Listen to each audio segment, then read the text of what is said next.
Go. Today we'll be presenting on 3D printing. What is 3D printing? 3D printing, also known as additive manufacturing, is the process of creating three-dimensional objects through a digital platform. 3D printing uses materials like plastic, metals, carbon fibers, and more to create 3D models. Models are created through a process called layering, and it creates no waste because only materials needed are used for manufacturing. What is 3D printing's business model?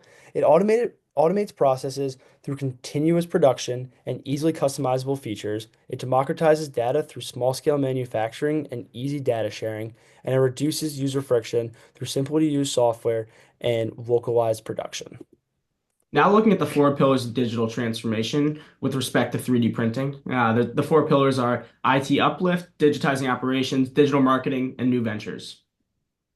3D printing integrates various models such as computer-aided design in order to really optimize automation and really create that value for the consumers. It also is able to connect the digital files from your laptop or hard drive to the physical designs that you ultimately produce. Third, it produces tangible results that really attracts the customers as they like to see the product and the underlying technology in their hand. Lastly, 3D printing allows customization and is really centered around this idea of customization, which is attractive and really highlights the idea of new ventures.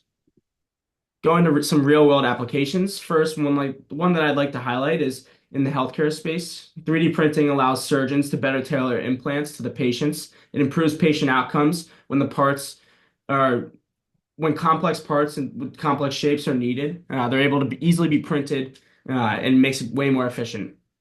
There's also two more real world applications I'd like to touch on.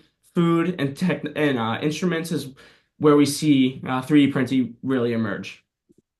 What's next for 3D printing? The options are limitless. As more people use 3D printing, the price for printers will go down, which will alleviate the barriers for entry and will allow companies to hire more people to code for 3D printers, which makes it more accessible. 3D printing can be used in medicine, aerospace, home building, toys, and who knows what else. The future is in your hands. Thank you for listening.